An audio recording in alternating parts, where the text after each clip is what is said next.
Hi guys, and welcome back. We are going to talk about Psalm 1:3 today.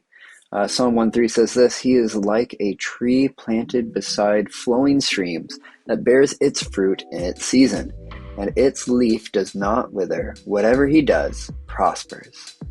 Now, as a young man, fresh out of uni, I was trying to figure out what to do with my life, and I thought that I had come up with the best idea, which is to become a viral sensation on Twitter, and I would write these little jokes, and I would get a following and publish a book or something. I don't know. So I sat down and I started to think, what am I going to write about? And I decided on trees. Now, okay, just go with me here.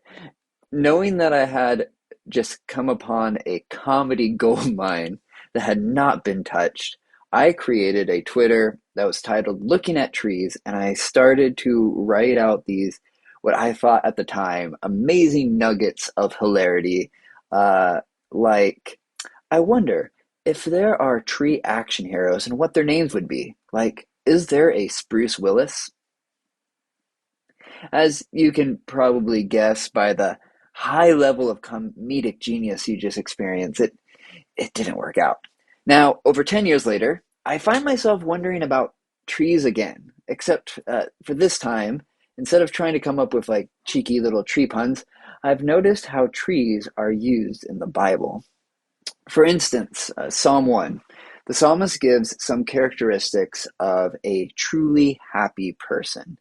The opening of Psalm 1:1, the Hebrew is Ashrei Ha'esh, which has often been translated to blessed is the man or blessed is the one. But when I looked into it, it just didn't feel quite right because Ashrei is not the word for blessed in Hebrew, but it's the word for happy. Like a good instance to see why it's the word for happy, why it should be translated happy, is to look at Genesis 30:13. And in that we read, Leah said, I am happy, Ashrei, that the women call me happy, Ashar, which is the verb form of the noun. So she named him Asher, right? That's where that name comes from. If you want to know about being truly happy, well, Psalm 1 gives you the answer. And it says that the happy person is someone who doesn't surround himself with wickedness, but saturates themselves with God's word. I I could talk a lot about that idea of being saturated and looking at what the word is for when it's translated as meditates on it day and night.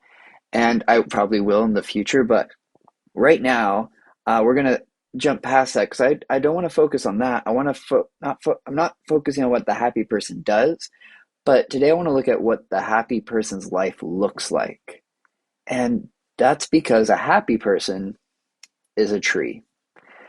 Psalm 1:3 it tells us that he is like a tree, and there's a few things about this type of tree that we learn in that verse. First, it says that it was planted beside flowing streams or planted beside irrigation canals. The word for planted, chatol, it implies being transplanted. It's not just like it's a new growth, it's a something has been taken from one place and put in a new place. Now, I'm not a big gardener, but my wife has gotten into it over the last few years, and we have to be careful now whenever we go into a garden center because otherwise, when we leave, we're going to leave with a car full of plants. When she buys a plant, it often has to be transferred out of this little plastic thing, plastic pot that it comes in, into a proper pot so it can have the space to grow and flourish. You see, the happy person isn't just planted by streams, but they have been transplanted by God Himself to a place where they can thrive.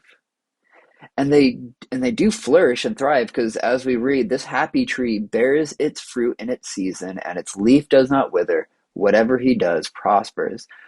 No wonder this person is happy.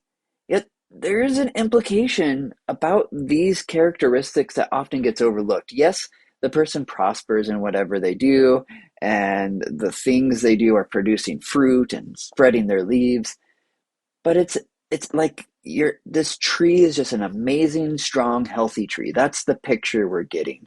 But have you ever thought about who gets to enjoy those aspects of a tree? Like, have you ever wondered who really gets to benefit from its fruit or from its shade? Because, while the tree is, yes, using its leaves to spread out and gather in sunlight and stuff, its shade is not enjoyed by itself, but by others. Its fruit, yes, you could argue is being used to help spread seed or whatever, but it's a blessing and its benefit for those who come to it. These things, the successful parts of being a tree are not for the tree, but for to be a blessing to those around it.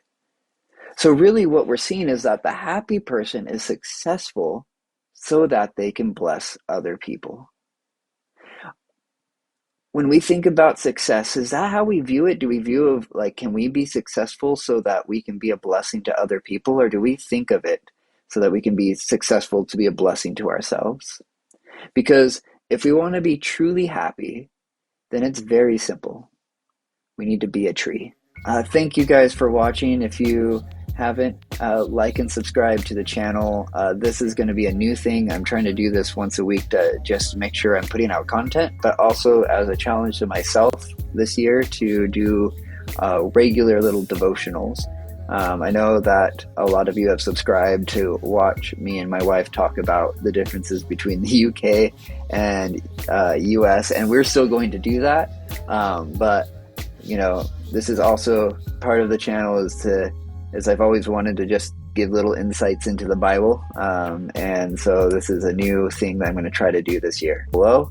And anyways, thank you guys for watching. I hope you enjoyed this quick little devotional, and I hope that it was a blessing to you. All right. Bye.